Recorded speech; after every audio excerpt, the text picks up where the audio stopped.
জীবনটা আসলে খুব অদ্ভুত। ছোটবেলায় আমরা বড় হওয়ার স্বপ্ন দেখি, আর বড় হয়ে আবার ছোটবেলার দিনগুলো খুঁজি। একটা সময় ছিল অল্পতে হাসি আসত, মা পাশে থাকলেই পৃথিবীটা নিরাপদ মনে হতো। আজ সব আছে, কিন্তু সেই নিশ্চিন্ত মনটা কোথায় যেন হারিয়ে গেছে।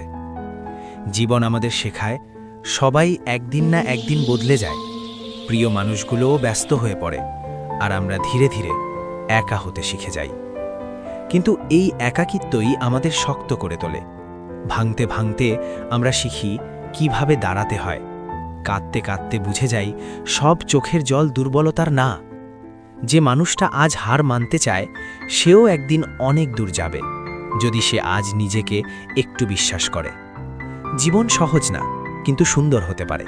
শুধু থামবে না, চেষ্টা করে যেতে হবে। কারণ শেষ পর্যন্ত হার মানে তারাই যারা নিজের ওপর বিশ্বাস হারিয়ে ফেলে।